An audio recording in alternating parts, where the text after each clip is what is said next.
Rubí Jazmín Cortés Salazar es una destacada líder y activista indígena, originaria de la nación Ñusaví, en Tlaxiaco, Oaxaca. Con una fuerte autoadscripción indígena y un compromiso profundo con la lucha por los derechos de las mujeres, Rubí ha dedicado su vida a promover la igualdad de género y la justicia social en su comunidad. Desde 2011 ha participado activamente en talleres, foros y capacitaciones sobre empoderamiento de las mujeres indígenas, derechos de las mujeres y fortalecimiento de liderazgos. Ha sido parte de foros regionales sobre jurisdicción indígena, mecanismos para la coordinación de injusticias y prevención de la trata de personas y la explotación sexual. Su formación académica incluye la primera generación del Diplomado Internacional de Estudios de las Mujeres, Feminismos y Descolonización en la Universidad Autónoma Benito Juárez en 2014. También ha estudiado el Diplomado Intercultural Bilingüe en Gobernanza Comunitaria en 2017 y el Diplomado de Ciudadanía y Género y Defensoría de los Derechos Humanos en 2019. Es una tallerista y conferencista experimentada en temas como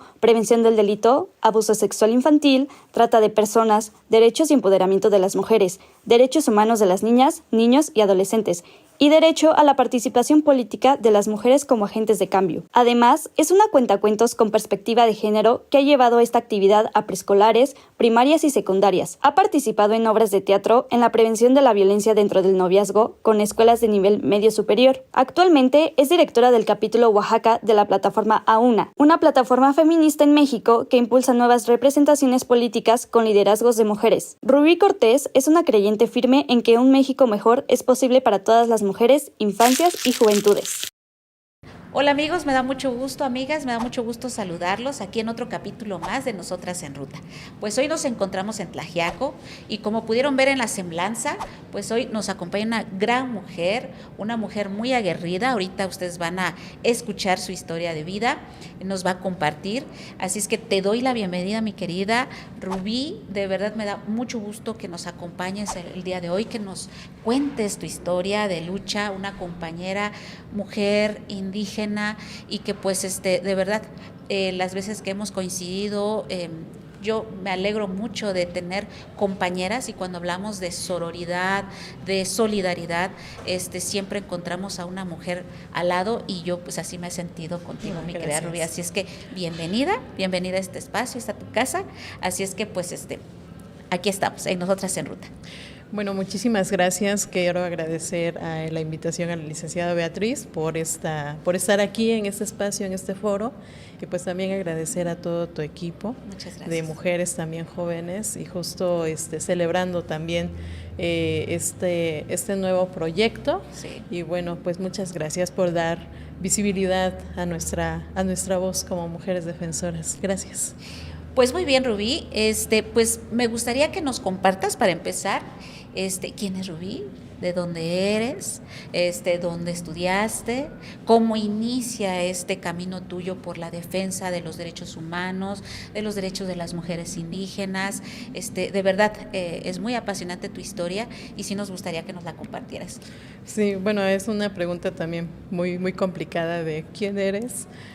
Bueno, primero soy una mujer con autoadscripción, perdón, una mujer Ñusaví, madre de 2 hijos, Harumi de 15 y Jaciel de 13 años. Muy bien.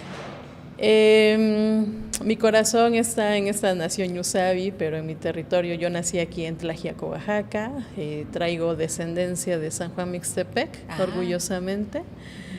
Y bueno, mi trayectoria y mi lucha empieza desde un tema muy personal, desde la separación de mi pareja. Entonces ahí empiezo como primero a tocar fondo, como mujer, en una situación de un mes de embarazo del segundo hijo. Y pues a los pocos meses me invitan a unos talleres de autosanación para las mujeres, los primeros talleres que se empezaron a dar aquí en Tlaxiaco para las mujeres. Puedo decir que mi ancestra es la psicóloga Itabico López, que también es una mujer defensora, que ella impulsó aquí el feminismo, la lucha de las mujeres en Tlaxiaco, en la Mixteca. Entonces ella fue como mi ancestra, yo le digo. Y llego a este taller y me doy cuenta también que muchas mujeres, coincido con muchas mujeres dentro de este taller, y donde nos damos cuenta también que era muy importante la sanación colectiva, ¿no? Y que cada una traía como ciertos procesos en su vida. Y posteriormente a ese taller de sanación para las mujeres viene la segunda sesión nos hablaba sobre los derechos de las mujeres. Entonces ahí conocí parte de la historia, pensaba que las mujeres no teníamos derechos, y cuando me meto a este taller y empezamos a conocer la historia del por qué teníamos que hacer visibles nuestros derechos, me empieza a gustar el tema, empiezo a sanar esta parte personal y después me voy más como a lo colectivo, a hablar de nosotras en primera persona también, ¿no? A reconocerte como una mujer, a reconocerte como sujeta de derechos.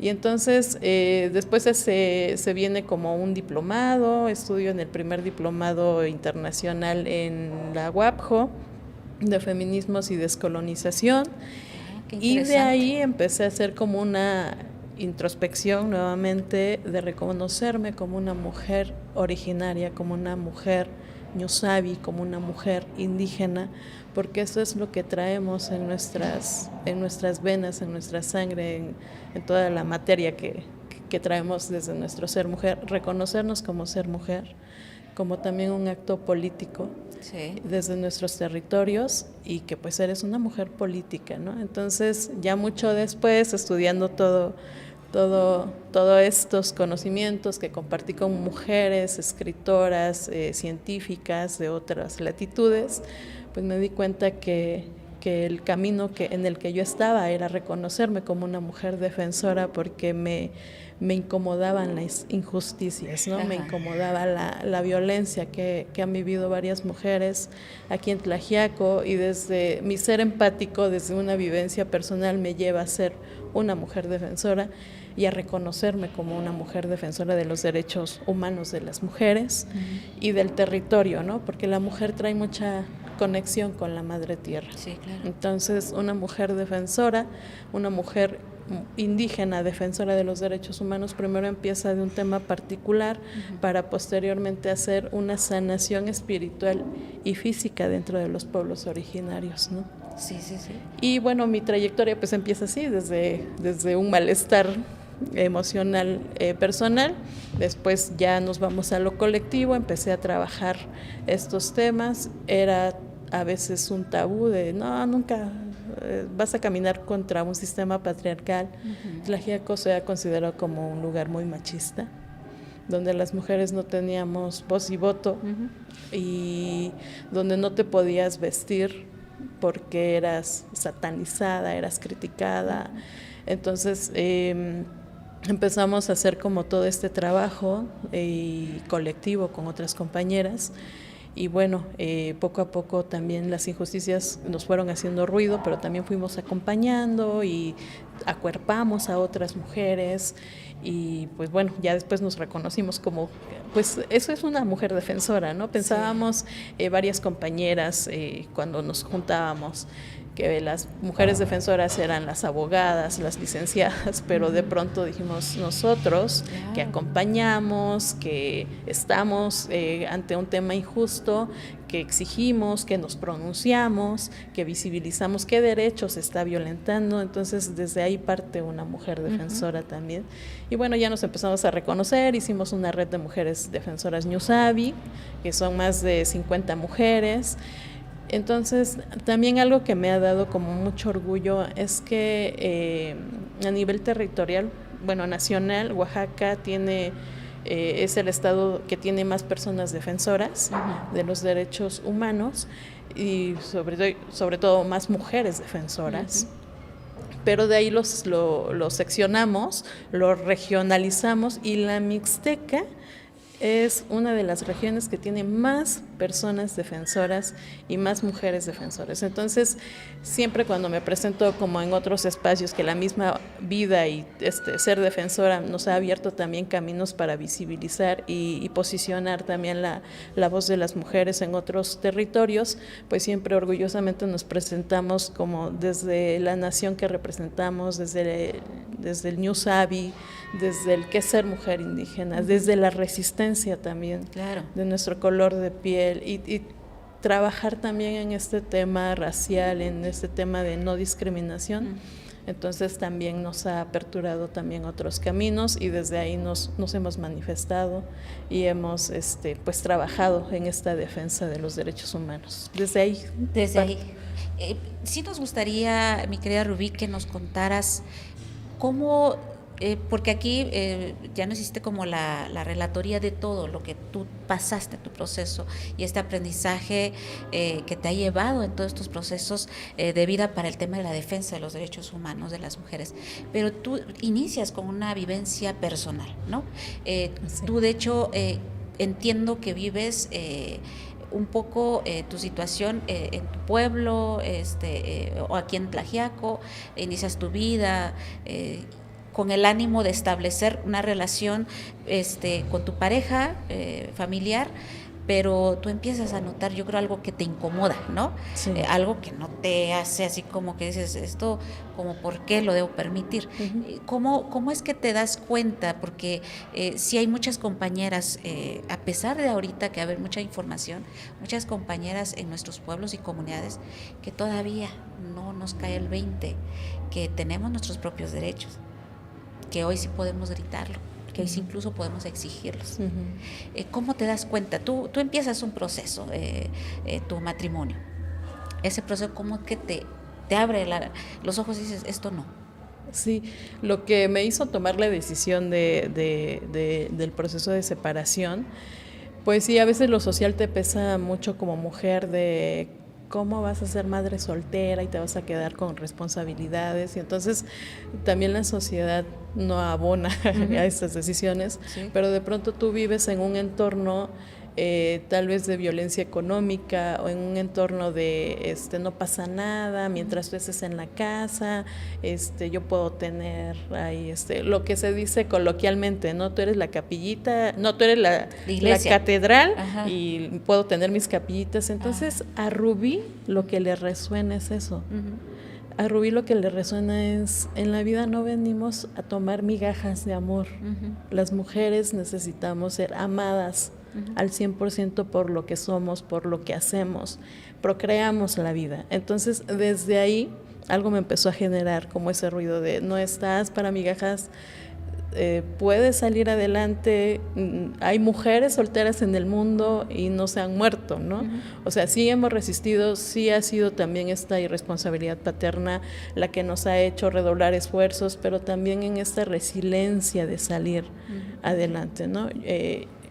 Me he dado cuenta que también algo que nos obstaculiza mucho a las mujeres de tomar estas decisiones, de salir de un ciclo de violencia, de dejar a las parejas, también es esta dependencia emocional, esta dependencia económica, ¿no?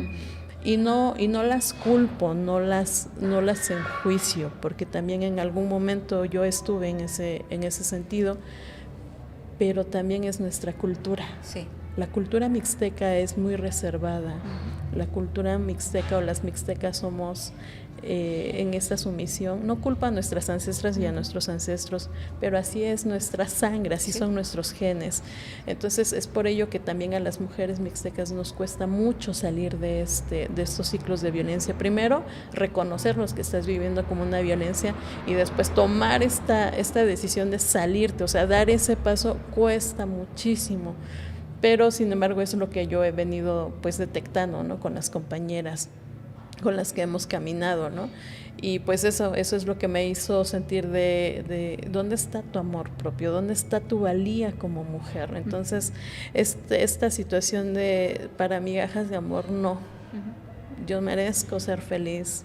Mi familia, mi papá, mi mamá me enseñaron a ser querida y valorada desde desde al 100%, ¿no? No por mis bagajas me voy a estar quedando aquí aguantando y soportando, porque yo también lo veía así como si estuviera cargando un costal de arena, algo que pesaba. Yo dije, ya quiero soltar. Una vez que yo tomo esas decisiones, empieza un proceso muy fuerte de estar embarazada, ya con la separación, tener en brazos a otra nena, pero pues aquí estoy. Se resiste, somos resilientes las mujeres, no sé de dónde sale tanta resiliencia, o tal vez sí desde la madre tierra, desde el ser conexión, desde empezar a sanarte tú para romper este linaje también de violencia con las ancestras, y justo eso también me hizo reforzar mi sanación. Tal vez yo sea como este último eslabón de esta cadena familiar que tengo que romper para poder sanar yo y para poder sanar mi linaje ancestral, a mi bisabuela, a mi abuela y a todas las generaciones atrás que tengo. Pero pues sí, es un proceso doloroso, es un proceso fuerte. Claro. Y bueno, pues aquí estoy, ya lo puedo hablar, ya lo puedo dialogar, ya lo puedo compartir con otras mujeres que tal vez también están como en esta sintonía de sí, lo dejo, no lo dejo, y las mujeres podemos salir adelante, porque la misma vida te va colocando con mujeres que te impulsan, que mujeres que te ayudan a salir adelante, ¿no? Y la vida misma, y bueno, las guardianas y guardianes espirituales que traemos también en nuestra cosmovisión, te ayudan a salir adelante y te colocan para que pronto pues empieces como este proceso de sanación. Eso es lo que me ayuda. Yo te preguntaría, Rubí, y comentarles a ustedes que Rubí dijo algo muy interesante. En nuestra región, de verdad existe una conexión entre nosotros, no sé cómo llamarlo, pero sí hay esta actitud de hombres y mujeres, porque es así como yo lo veo, no sé cómo lo veas tú, donde somos como muy tranquilos, como que no emitimos mucho la opinión, o somos incluso reservados, y si así se ven los hombres, o sea, las mujeres, o sea, está igual. Y cuando rompes ese esquema en una comunidad donde ya empiezas a cuestionar, empiezas a participar, empiezas a hablar, se te quedan viendo todos, o sea, como que eres como la rara, ¿no? O sea, ¿qué le picó? Sí. Y lo inmediato que yo he escuchado en los recorridos que he tenido en las comunidades que dicen, me tacharon de loca, me tacharon de, ¿y esa qué se tomó? ¿Y a qué viene si está borracha? ¿No? Cuando tú estás exigiendo cuentas, estás exigiendo que si hay un compañero, una autoridad que está haciendo mal su trabajo, que salga ahora sí, la responsabilidad y la encomienda que le dimos. Y eso les pega. Pero, y todos en general en la asamblea nos minimizan. Claro. Entonces, yo escuchaba esas voces y decía, o sea, si a nosotros, y yo lo digo de forma personal, y aquí está Rubí, que contándonos su experiencia, nos ha costado, ¿cómo no le ha de costar a las demás compañeras allá en sus comunidades? Sí. Que poco a poco están rompiendo esas barreras. Y en ese sentido, tú rompes ese esquema y dices, migajas no, pero ahora lucho, porque me imagino que iniciaste todo un proceso de autosanación que tú comentas, que afortunadamente, qué bueno que se dio, encontraste en tu camino. Eso es lo bueno de la vida, que por una u otra razón, a veces estás en la lona, pero quién sabe por cómo es que se acercan o aparecen estos, yo le llamo hombres, mujeres, maestros de vida o maestras de vida, que aparecen en tu camino y como que te rescatan. Y tú misma te impulsas, que aquí he escuchado muchas compañeras mujeres que dicen, qué bueno que me dijeron que no, qué bueno que me cerraron las puertas, qué bueno que no se me dio la oportunidad, porque gracias a eso tuve que levantarme, tuve que agarrar fuerzas de quién sabe dónde, pero me levanté y salí. Sí. ¿Cómo fue tu experiencia, mi querida Rubí? Pues sí, una vez que ya empiezo como a sanar, fue como todo un año, pues ya salgo, y es verdad, o sea, Rubí sale de lo privado a lo público.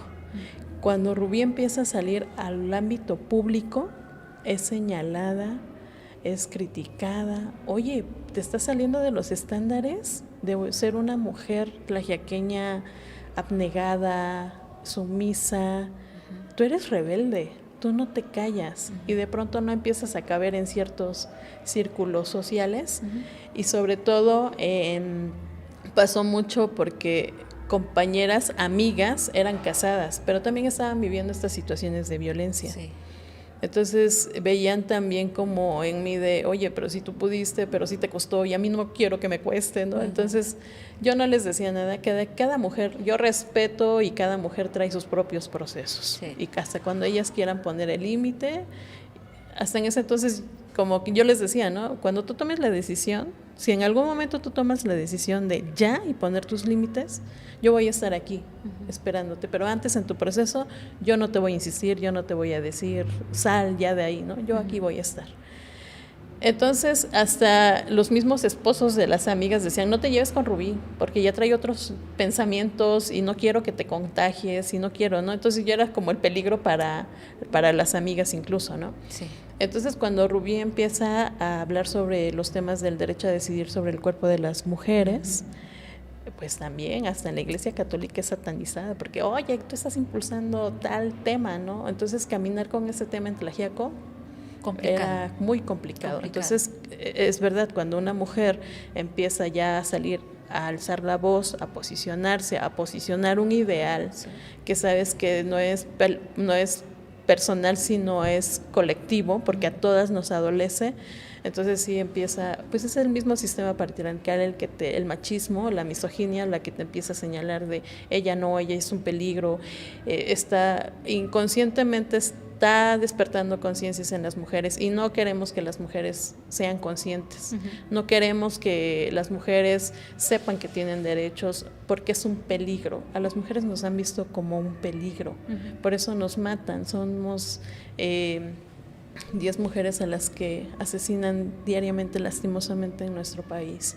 Entonces nos siguen viendo el sistema como un peligro, como un riesgo, como las que no tienen que salir al ámbito público, sino tienen que estar en el ámbito privado. Y con eso se me viene como un refrán muy machista de la mujer como la escopeta detrás de la puerta cargada y ahí esperando al hombre, ¿no? Entonces, pero no, o sea, cuando empezamos a salir, empezamos sí a ser criticadas, a ser señaladas, empieza a ser muy riesgoso también para las mujeres. Eso que dijiste del refrán, que si bien viene de la época de la Revolución, desde ahí nosotros venimos como en estos procesos de lucha, una para reivindicar nuestros derechos, y salen las famosas Adelitas, que pues se nos conocen como Adelitas, ¿no? Pero no es Juana, no es María, no es no, es las Adelitas y se acabó. O sea, ¿tú por qué crees que en este sistema en el cual vivimos, desde la cosmovisión indígena, como mujer, crees que nos tienen miedo? ¿Por qué? Yo creo que hacemos como un poquito como el deber de la memoria también para las mujeres desde la llegada del genocidio que hubo, ¿no? Desde el día que, entre comillas, nos vinieron a descubrir los españoles, nos trajeron también una ideología patriarcal, machista, y desde ahí el poder era exclusivamente de los hombres. Entonces desde ahí empezó como esta sumisión, porque las mujeres, nuestras ancestras, practicaban en igualdad, en dualidad, los trabajos de la casa, de la siembra, del estar como en estos quehaceres domésticos. Desde la crianza también se involucraban hombres y mujeres, pero vinieron a ponernos otras ideologías desde la religión. La religión también ha tenido mucho que ver en nuestros pueblos originarios para que la mujer sea sumisa y de pronto malinterpretemos qué es lo que nos dice, ¿no? Y bueno, no estoy en contra de en sí de la Biblia, pero sí en prácticas religiosas que no nos han beneficiado para nada a los pueblos originarios, ¿no? Entonces desde ahí también nos cambia este chip. Entonces empieza la sumisión de, a ver, las mujeres, sé obediente a tu esposo, a la mujer no le voy a dar terreno, a mi hija no le voy a dar tierra, porque en cualquier momento se va a casar y su esposo le tiene que proveer. A mi hija mujer no le voy a dar estudios, como para qué, si se va a embarazar y ella tiene que estar en la casa. Entonces, desde ahí también, o sea, nuestras ancestras han venido como con esa lucha, y yo consideraría que es desde ahí donde la sumisión de las mujeres de pueblos originarios, las mujeres indígenas, pues han estado como en esas grandes barreras. Y bueno, no quiero tocar también el tema de que actualmente también está, ¿no? La dote, que también las mujeres no tienen voz, bueno, las niñas, ¿no? Las infancias, las adolescencias. Entonces, yo creo que es una gran tarea y responsabilidad de estar sanando esas cosas también, porque, y por ello también a los pueblos originarios nos ven como los que no estamos en un siglo XXI, sino nos quedamos súper rezagados, atrasados, ¿no? Uh-huh. Rezagados. Entonces, yo creo que ahora tenemos que empezar a sanar colectivamente esas prácticas, lo que yo decía, ¿no? Tenemos, desde lo que hacemos, tenemos que empezar a sanar nuestro linaje. Entonces, pienso que es ello lo que vino a cambiar. Yo creo que tienes razón, tienes mucha razón, Rubí, en el hecho de que el mensaje que nosotros hemos recibido de generación en generación en nuestros pueblos, en nuestras comunidades, que por eso nos hemos conservado y hemos preservado nuestra cultura, nuestra identidad, nuestra forma de organización por más de 500 años, y lo hemos dicho un montón de veces, pero parte de eso, la colonización, y es que esa es la palabra, colonización, y lo vamos a decir con todas sus letras, realmente no aceptó la forma de trabajo, y eso es parte de una historia que a mí me contaron en mi pueblo, de mi papá, de mi mamá, donde antes de la llegada de los españoles habían esos equilibrios. Uh-huh. Cuando los hombres, los guerreros se iban a otros pueblos a defender sus terrenos o a combatir en guerras, en luchas, quienes se quedaban al frente inclusive eran las mujeres. Claro. Y no les delegaban. Para ellos era un honor darle ese lugar, ese poder a las mujeres indígenas, porque eran las que conservaban todo el linaje que venía. Uh-huh. Eran las mujeres las que iban, si se morían allá los hombres, pero ya venía la futura generación que estaba en manos de las mujeres. Claro. Y eso era un equilibrio, como lo veían antes nuestros ancestros, los hombres, pues, ¿no? La dote inclusive, que es muy cuestionada ahorita, porque se transformó derivado de esta colonización, la dote no era así. La dote es un símbolo donde en nuestras comunidades antes era como una forma de respeto hacia la familia de la novia, que daba el novio decir: yo te garantizo que a tu hija aquí no le va a faltar nada, tu hija va a estar bien. Uh-huh. Pero en la dote, cuando se hacía entre comillas, transacción, como le llaman ahora, no era nada más que tú me dieras a tu hija. Yo, para que tú estuvieras estuvieras tranquilo de que a tu hija no le va a faltar nada, te voy a dar a mi hijo por 6 meses, por un tiempo determinado, que eso es lo que pasaba antes en mi pueblo. Te voy a dar a mi hijo, conócelo, llévalo a trabajar, que trabaje para que veas que es un hombre que yo ya lo eduqué, le enseñé a cultivar, ya le enseñé a que cuando él tenga mujer no le tiene que faltar nada. Te lo llevas y ya cuando ya se cumpla el plazo me lo regresas, y entonces sí, hablamos de la boda, ya del encuentro de nuestros hijos, ¿no? Mientras tú también, tu hija se enseña a que pues tiene también que ayudar a su pareja, a su hombre, a su mujer, él igual a su mujer. Era este tipo de ritual que se hacía antes de ayuda mutua, de parejas realmente, y de cómo conservar a la familia.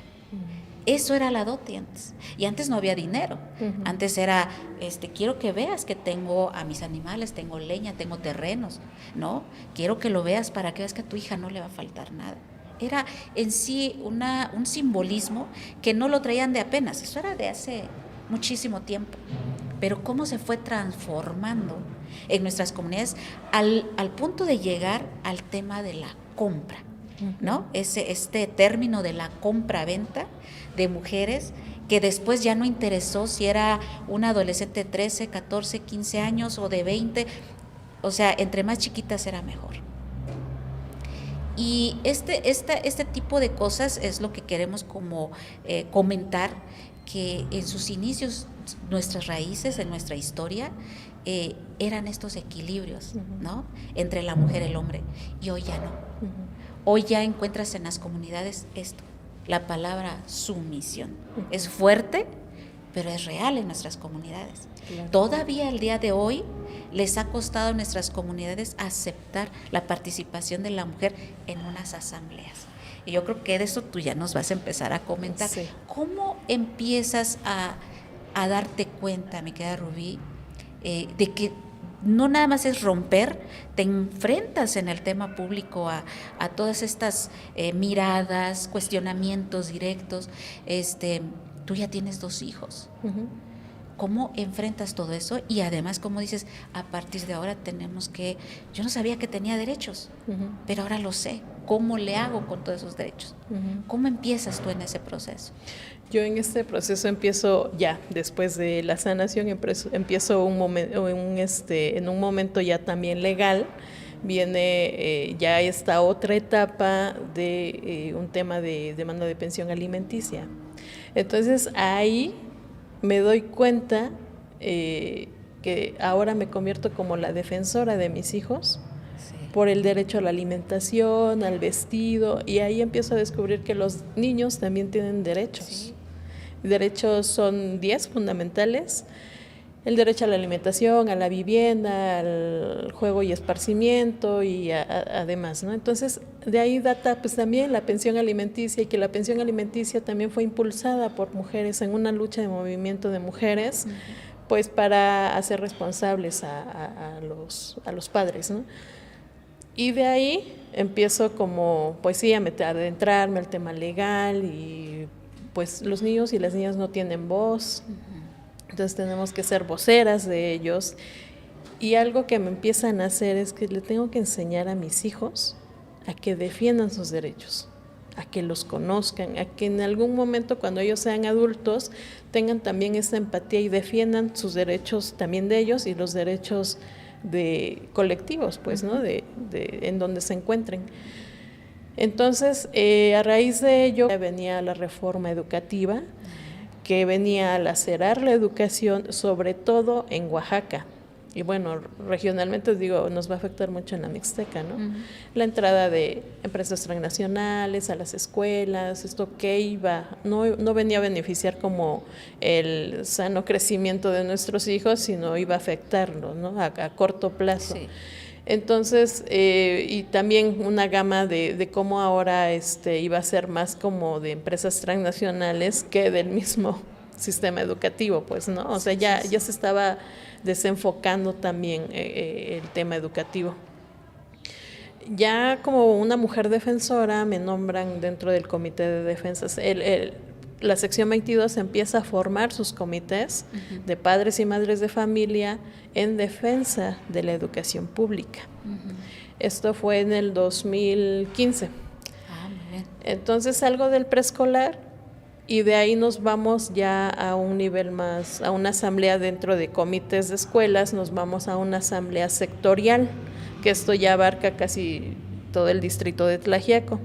Recuerdo que fue en las instalaciones de la UPN, y yo como presidenta del comité del preescolar de mis hijos, me nombran como secretaria de la asamblea, donde hubo regidores de educación, autoridades municipales, demás comités. Entonces fueron como más de 500 participantes entre autoridades y comités de padres y madres de familia. Ahí empiezan a ver, ¿no?, de que se avisoraba un movimiento en contra de las reformas estructurales, en específico de la reforma educativa. Empiezo a manifestar en la asamblea de que pues nosotros teníamos que defender los derechos de nuestros hijos, los derechos de la infancia, porque también venía una gama de la reforma energética, de la reforma en cuanto al tema de minerías, y que también la región mixteca se ve afectada, o en algunos momentos se va a ver afectada por estas empresas mineras, ¿no? Más en la Mixteca, ¿no? Claro, y claro ejemplo ahorita la tala inmoderada, o sea, también son temas también delicados que yo decía, bueno, desde ya mi ser defensora, a esto me ha llevado, ¿no? Entonces, de ahí me nombran presidenta del comité sectorial, o sea, del distrito, y abarcaba parte de unos escuelas municipios. representabas ya prácticamente? En ese momento representaba más de 150 escuelas de todos los niveles, preescolar, inicial, secundaria, entonces. Y fue que ahí nos dimos, bueno, yo les pregunté a los maestros, bueno, ya quedé como presidenta, ¿ahora qué hay que hacer? Sí. No, pues nada más impulsar un brigadeo de conciencias de qué es la reforma educativa, y yo recuerdo que me dieron un bonche de documentos, de revistas, de periódicos, y tiene que leer esto. Y yo, bueno, está bien, entonces me doy a la tarea, me gusta también leer, Sí. Sobre todo más sobre los derechos y la historia y todo. Cuando yo me doy a la tarea de ya leer, dije, no, pues esto... pues sí suena emocionante, ir a despertar conciencias, ¿no? Ir a despertar como una revolución, pero sin armas, Sí, más claro. de conciencias. Entonces, desde mi ser defensora dije, y también les voy a meter el tema de derechos, o sea, porque desconocemos las mujeres originarias, sobre todo nuestros derechos, que somos portadoras de derechos, entonces, de las infancias también, ¿no? Entonces, cuando empiezo ya junto con los maestros de la sección 22 del comité sectorial, empezamos a hacer como este mapeo de a qué escuelas, asambleas comunitarias íbamos a participar con este brigadeo, pues empiezo a recorrer todas las escuelas, recorrí más de 150 escuelas, asambleas comunitarias, y donde empiezo como, bueno, a pedirles permiso se van a ir a un movimiento y tenemos que respaldar los padres de familia, los pueblos originarios, porque también vienen en contra de nuestro territorio, de nuestros manantiales, de nuestros ojos de agua, o sea, las empresas transnacionales venían a eso. Una vez que entraran a una escuela era ya entrar al territorio. Entonces yo creo que sí era muy importante esta lucha de conciencias, ¿no? De hacer conciencias en la gente de que el comisariado de bienes comunales no tenía que firmar ciertos documentos porque era ya el accesar a su tala inmoderada, al estudio de qué minerales podía haber dentro de tu montaña, ¿no? A veces... en algunas comunidades decían, no, es que ya vino una empresa minera, ya nos está ofreciendo pintura, ya nos está ofreciendo tal obra. O sea, sí obras como de impacto para la comunidad, pero ¿qué iba a perjudicar? O sea, iba a perjudicar el agua de los ríos, esto que iba a traer enfermedades, porque pues de ahí consumían, ¿no? El agua potable. Entonces todo lo que percutía en ese momento que entrara una empresa minera, y ya pues dije, no, pues sí, entonces no. Entonces yo siento que eso fue mi abono al movimiento, pero también justo en esta semana he venido haciendo como esta remembranza de qué, o sea, Rubí qué hizo en el 2016, ¿no? Y justo, o sea, no hay coincidencias, por algo también tengo esta invitación para seguir hablando de qué es lo que ha hecho Rubí, ¿no? Entonces mi aporte en este movimiento fue en este despertar de conciencias, pero también ya en un tema político. Yo en cada asamblea decía, compañeros y compañeras, hermanas y hermanos, esta va a ser la última generación del Partido Revolucionario Institucional en el poder. Tenemos que llevar a la izquierda de México al poder y a la silla presidencial, sea quien sea. Tenemos esa obligación y tenemos que vernos como pueblos originarios ahí representados. Y démosle una oportunidad en estas próximas elecciones, en ese entonces era el 2016, en el 2018 tenemos sí o sí que darle esta oportunidad y que la izquierda verdadera, que la voz de los pueblos originarios se vea reflejada en nuestro voto, compañeras y compañeros. Y también empezamos una trayectoria política también desde nuestro ser de mujer de lucha, de resistencia, del movimiento, de esta ideología de izquierda. Empezamos también a generar como esta conciencia también política. Y bueno, ya de ahí empezamos toda una trayectoria. Y cuando nos íbamos a asambleas estatales con el magisterio, posicionábamos, dábamos en estas asambleas nuestros saludos fraternos, de los padres y madres de familia estamos con ustedes, cómo hay que empezar, cómo nos organizamos. Entonces llega el 2016 y empezamos a levantar estos comités, ya activarlos, y nos fuimos a una asamblea estatal de comités de defensa, convocados por la coordinadora estatal de padres y madres de familia. Ahí sí ya era todo el Estado. Ahí ya era todo el Estado. Y ahí la compañera Adriana Linares, representante del comité estatal, con tu servidora y también con el licenciado que representaba el comité de Chalcatongo, éramos como que los más fuertes en ese momento. Y dijimos, es que nuestras demandas no se están cumpliendo, tenemos que ir a cerrar una arteria o algo para que el Estado nos abra las puertas y en verdad presentemos nuestro pliego petitorio, nuestras demandas y sobre todo que la reforma no va a pasar. Entonces fue que en una asamblea estatal se impulsó, ahí también el compañero Mirel, en paz descanse. En paz descanse, compañero. También un compañero de mucha lucha dijo, bueno, ¿qué les parece que tapamos Nochixtlán? Y los comités lo avalaron en una asamblea. Dijimos, bueno, empezamos a movilizar estos comités. Yo empecé a movilizar parte del sector Chalcatongo, todo el distrito de Tlaxiaco. Empezamos a hacer como una logística con las autoridades municipales, tal día le toca venir al bloqueo, a la barricada y hacer. Entonces, diario movilizaba, y eso me sorprende mucho ahora, en el 2024, diario movilizaba de 1,000 a 1,300 personas. No sé cómo le hice, pero pues digo, bueno, no sé cómo, o sea, las mujeres en la lucha, en el movimiento, lo hacemos posible. Sí, claro.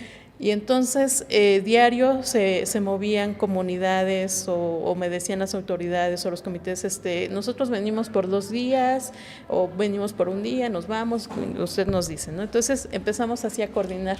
Pero ¿estás de acuerdo que la gente, las autoridades y sobre todo en las escuelas, los padres de familia, sí se movilizan cuando saben o tienen la información muy puntual claro. de qué es lo que va a afectar? Claro. Porque si no le das la información, ¿como para qué se movilizarían? ¿No? Pero cuando ya empiezas a hablar de que les va a afectar su territorio, que es su casa, su patrimonio, que les va a afectar la educación de sus hijos, sí.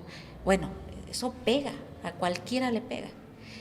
Y lo que ahora nos va a comentar Rubí, de verdad es parte fundamental en la historia de nuestro estado, porque este movimiento que se creó y que ella lo fue narrando poco a poco, es como cómo fuiste armando toda una estructura que tal vez dijiste, primero fue así, luego fue acá, y ahora ya es a nivel estatal, ¿no? Sí. No es fácil. Eso sí, hay que reiterarlo, no es fácil poder armar estructuras. Menos es fácil que una mujer esté al frente dándole información a la gente y sobre todo si es de tu misma región. Claro. Porque decir, ¿cómo?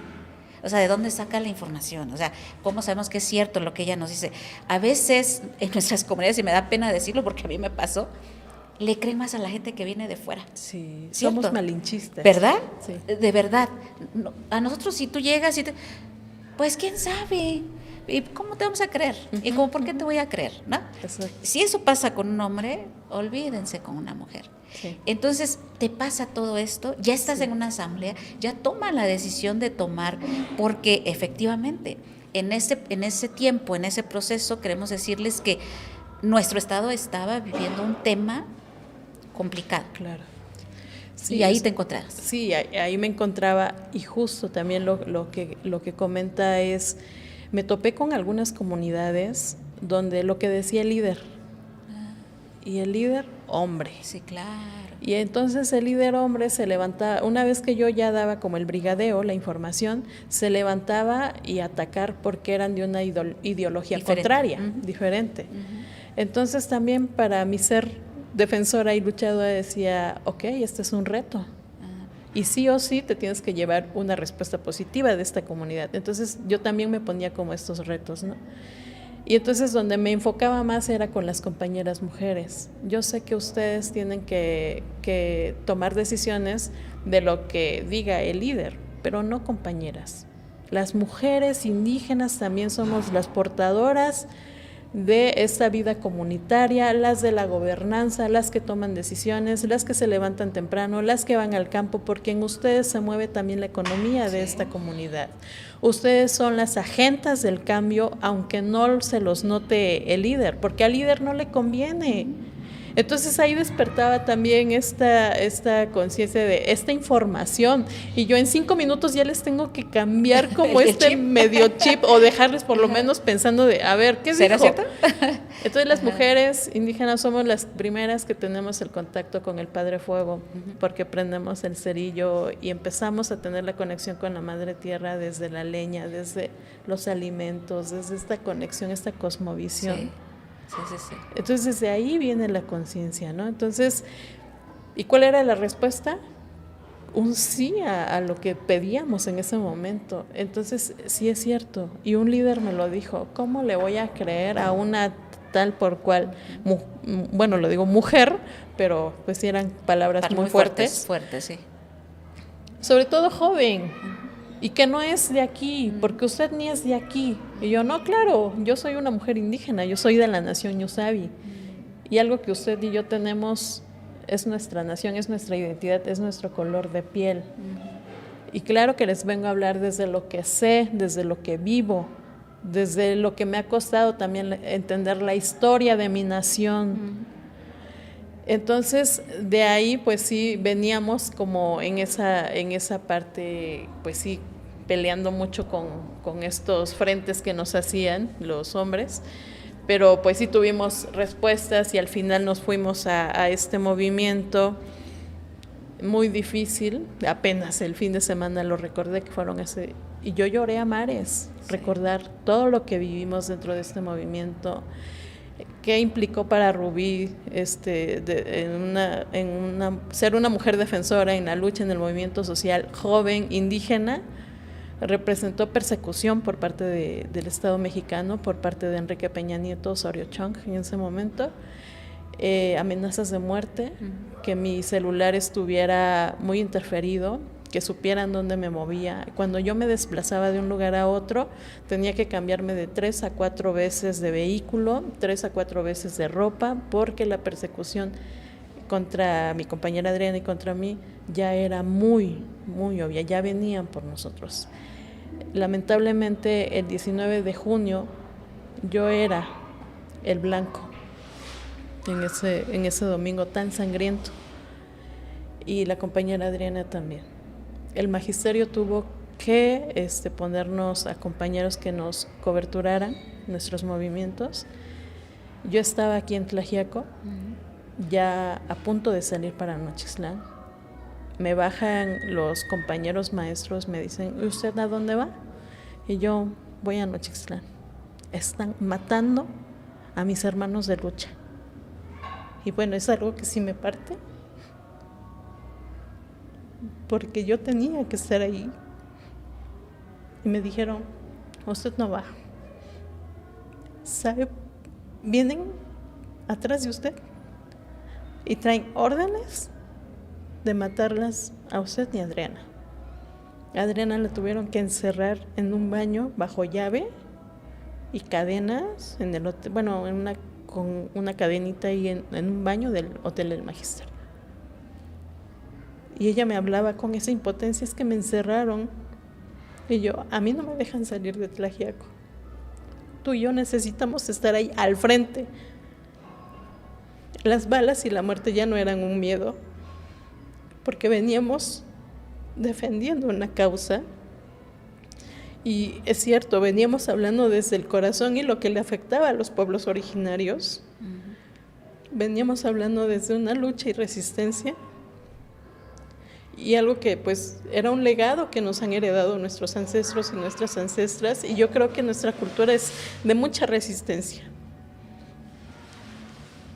Y no nos importaba morir dentro del movimiento, porque sabíamos que estábamos en un movimiento, en una lucha de conciencias por nuestros hijos. Yo recuerdo que Yo platicaba con mi mamá, con su papá. Háblenles de mis hijos, háblenle a mis hijos de qué fue su mamá. Su mamá fue una defensora. Aquí está una servilleta. Y su mamá estuvo luchando por los derechos de ellos. Su mamá jamás va a estar callada para defender ciertos derechos. Y háblenles que su mamá y que ellos tienen que seguir este legado tan importante desde la empatía, desde su identidad y desde no quedarse callados. Arrodillados jamás.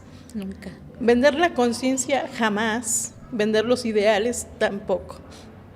Una vez que pasa esta terrible hazaña en contra de los compañeros que estaban en ese momento ahí, yo recibo los cuerpos. Era una multitud de gente en el parque de aquí de Tlaxiaco. Me toca recibir los cuerpos. No sé de dónde saqué el valor para hablar, porque yo me sentía con mucha impotencia. Y recibí los cuerpos, hicimos un pronunciamiento y aún así no se apagan las voces.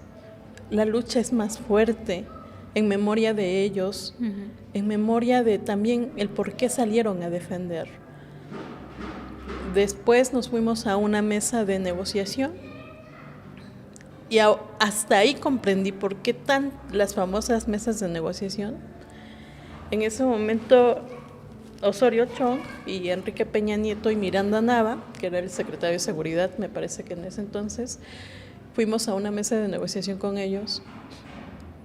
Nos ofrecieron un cheque en blanco, nos ofrecieron dinero en otra sala, a Adriana y a mí. Cuando yo veo ese cheque y me dice el asesor de asesores de ellos, les manda esto el presidente, que le pongan la cantidad que ustedes quieran. Y esto después de muchos años lo hago público. Y que regresen a Oaxaca a acabar con el desmadrito que están haciendo, porque ya traemos la presión de las empresas transnacionales, porque hay un desabasto en Oaxaca.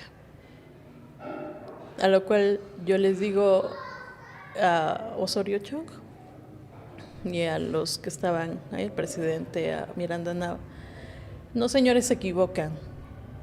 En Oaxaca no hay desabasto. En Oaxaca tenemos vacas y de ahí proveemos la leche, tenemos gallinas y de ahí proveemos los huevos, tenemos maíz, sembramos frijol y tenemos la alimentación básica, que eso sí nutre a nuestras infancias. Claro que es mentira que en Oaxaca no tenemos desabasto. Desabastos tenía en ese entonces Sears, tenía fábricas de Francia en ese entonces. Para ellos es un desabasto, para nosotros no, porque los pueblos originarios afortunadamente nos han enseñado nuestras ancestras a aportar lo que ellas con su sabiduría nos han heredado. Tenemos tejedoras, no nos hace falta nada y déjennos en paz. No queremos esas reformas estructurales, no queremos creer que hay desabasto, porque en Oaxaca nos sabemos alimentar. Y muchas cosas más que nacieron desde lo visceral y que en ese momento dije, de aquí ya no sales y ya no vas a llegar a Oaxaca. Pero también un pensamiento que me vino a la mente, dije, prefiero decírselos a estar callada. Y si ya no llego a Oaxaca, se los dije. Y eso para mí era un acto de justicia, no para Rubí, sino para los pueblos originarios. Y este dinero que me están ofreciendo no alcanza para dignificar la educación de las niñas y niños, porque este dinero no es para mí. En todo caso lo tomara, pero no. La negociación, el respeto, la dignidad, el movimiento no es negociable y no tiene precio. Yo no vine por dinero, yo vine a parar una reforma educativa y una gama de reformas estructurales que ustedes están impulsando, queriendo impulsar desde los congresos. Yo vengo a parar y soy la voz y vengo representando la voz de mujeres y de hombres de los pueblos originarios. Vengo a representar mi territorio, vengo a representar lo que a mí me heredaron, vengo a representar a las infancias y esto no alcanza para hacer como una estructura bien en las escuelas, los baños, que tengan baños dignos, no alcanzan para mis desayunos escolares. Terminen con esas reformas. Y en palabras más, palabras menos, yo recuerdo que rompí el cheque y yo dije, yo no vine por dinero, la dignidad antes que todo, porque allá me están esperando con respuestas. Yo no vengo por dinero, yo no vine a eso, porque también nos ofrecían, se me fue la palabra, pero mandarnos a otro país con nuestras familias y ya. Entonces, como no aceptamos, también nos condicionaron allá afuera, de la Secretaría de Gobernación, hay un mar de cámaras, de reporteros, periodistas, y sí nos condicionaron en qué decir y qué no. Entonces también la rebeldía de ser una mujer en este movimiento, una mujer luchadora, de que defiendes esta causa, ustedes no me van a imponer a mí sus palabras, el pensamiento, yo voy a hablar lo que me nazca del corazón. Entonces salimos y sí, efectivamente era un mar de medios de comunicación, dimos 2, 3 palabras, un mensaje de resistencia desde el posicionamiento, y hasta acá se termina el diálogo con el gobierno, porque nosotros no venimos a una situación y nos regresamos a reforzar el movimiento en Oaxaca por la dignidad y la memoria de los ahora caídos y por las familias que habían quedado en orfandad. Para mí era eso ahora un acto justo, primero la reforma y después las familias, que se les indemnizara estas malas decisiones del Estado para callar y reprimir al pueblo, al movimiento. Entonces regresamos, se intensificó más la persecución, las amenazas de muerte. En varias ocasiones nos quisieron sacar de la carretera con armas de fuego, y por algo también las guardianas y los guardianes no lo permitieron y nos estuvieron protegiendo, porque sabían que no estábamos lucrando con un movimiento. Y pues ahora pues podemos hablarlo ya después de muchos años. Duele, sigue doliendo, porque pues es sangre derramada bajo un movimiento que se dignificó. No pasaron las reformas estructurales. En el 2018 vino un cambio para el país, a raíz también de esta lucha de conciencias. Y pues aquí estamos platicándolo, y pues todavía con esa dolencia de lo que hicimos, de lo que es ser una mujer joven en un movimiento social. Y también duele porque mucho tiempo después fallece el profesor Rubén Núñez en Putla a raíz de una enfermedad. Con él estuvimos mucho coordinando este movimiento, y siento que a raíz de ello, de su muerte, también se muere el movimiento social de la sección 22. Se empieza a prostituir el movimiento, se empieza ya, los líderes que llegan en ese relevo empiezan a ver ya un tema más político, más de negociación, más de esto, y se pierde el sentido del movimiento. Ya no nos toman en cuenta desde los comités sectoriales de educación, nos empiezan también a bloquear.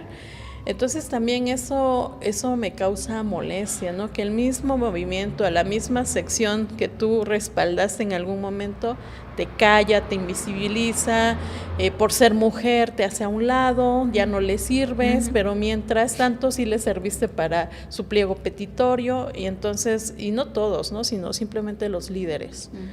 Y ahora viene el relevo con ya una mujer al frente de la sección 22, y pues también no se toma en cuenta a los comités, te invisibilizan, ya no te respaldan, te desconocen, y bueno, eso también duele, pero también te deja una lección de vida, el continuar defendiendo derechos, el continuar enseñándoles a tus hijos, a tus hijas, a defender y a dignificar tu ser mujer, tu ser hombre, y empezar a trabajar en esto, en la dualidad que tanto nos han enseñado pues nuestros ancestros, nuestras ancestras, y ser la voz en todo espacio sentirnos orgullosos, orgullosas de nuestra identidad, qué somos. Yo he conocido a personas de otros países y siempre mi orgullo es presentarme como una mujer ñusabi, porque esto es lo que soy, esto es lo que represento y es muy bonito tener una identidad, porque desde ahí también nace esta lucha, esta resistencia, desde mi ser mujer, desde mi ser ciudadana, y que pues ahora, después de todo esto, después de ser una mujer defensora, ahora me he abocado más a visibilizar, a defender los derechos políticos de las mujeres indígenas sobre todo, y que nos veamos representadas también ahí, y impulsar y acompañar a las mujeres que llegan también ahí. Yo creo, Rubí, que y aquí lo quiero comentar, cuando vienes de un movimiento, yo te lo entendí, el dolor, el sufrimiento de un movimiento es cuando la lucha se vuelve muy genuina, cuando tu movimiento se vuelve digno, lo haces y no te importa. Claro. No te importa si acaban con tu vida. Sin embargo, cuando ya llegas a un proceso en donde se escucha o escucha un colectivo tu voz y lo hacen propio y se hacen estos cambios que se lograron en esta ocasión, sientes que triunfó el movimiento. Sin embargo, no entiendo por qué en las luchas, y no es de ahorita, es recurrente en la historia, en las luchas siempre sucede que los movimientos se corrompen, o sea, no es de ahorita, es de hace mucho tiempo. Sin embargo, hay mucho que hacer, hay mucho que dar batalla, mi querida Rubí, y lo que dijiste ahorita, ¿no? Nunca hay que bajar la guardia. La lucha tiene que seguir, la lucha tiene que continuar, y sobre todo por las mujeres, tenemos que hacerlo. Tenemos que hacerlo porque a pesar de que a nosotros nos tocó vivir experiencias similares, creo que hoy tenemos una gran responsabilidad, no solo por los compañeros caídos, sino porque todavía falta camino por recorrer, claro, como mujeres. Así es que, Rubí, en este inter de Nosotras en Ruta, siempre hacemos aquí pues un ejercicio para que se quede aquí como parte del mensaje de ustedes. Quisiera que me dijeras en tus palabras, así muy como la forma como lo ves, ¿tú qué opinas sobre una mujer indígena en la lucha de un movimiento? Yo opino que es más transparente, habla y conecta desde el corazón, sí, desde justo eso, desde el despertar de conciencias. Sí. Una mujer indígena en el movimiento social te hace ver que cuán importante es esta conexión primero que tenemos con la madre tierra, con nuestro territorio. También te hace ver que lo personal es político, y que también te hace, tenemos que estar también en estos espacios, porque aparte de que se crea una gama de conciencias, también mantenemos esta transparencia de, bueno, si hay manejo de recursos, una mujer lideresa comunitaria es una agente de cambios dentro de las comunidades que siempre se va a interesar y velar por los derechos de la comunidad. Es una mujer también constructora de paz dentro de la comunidad, que no va a generar esta violencia interna o violencia en el movimiento, sino va a clarificar también que es una lucha en paz. Exacto.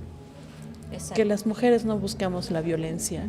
Las mujeres siempre nos vamos a dirigir desde la armonía, desde la paz, desde la conectividad, desde la conexión con la hermana, con el hermano, que no vamos a estar buscando también esta otra parte que me señalaban, no, de seguro dentro de 3 años va a venir como candidata a la diputación, por eso ahorita está mucho en el movimiento. Y si fuera así, es nuestro derecho. Es nuestro derecho. Es nuestro derecho a participar. Permítanos guiar este movimiento, porque también queremos visibilizar nuestras voces. Totalmente. Y así como lo hacemos en el movimiento, cuando ya traes toda una gama y una estructura dentro del movimiento, un aprendizaje, una experiencia, obviamente cuando llegues a una curul vas a defender esos derechos, porque traes la identidad, porque traes el trabajo, porque traes la trayectoria, porque traes la experiencia y porque no le vas a fallar a la base y a las personas que confían en ti. Entonces, pienso que sí o sí tenemos que seguir impulsando la participación de las mujeres en las asambleas comunitarias, sí o sí tenemos que seguir impulsando a las mujeres lideresas dentro de la comunidad. Y pues sí, desde ahí viene también un cambio social. Mi querida Rubí, ya por último, ¿qué es para ti la paz?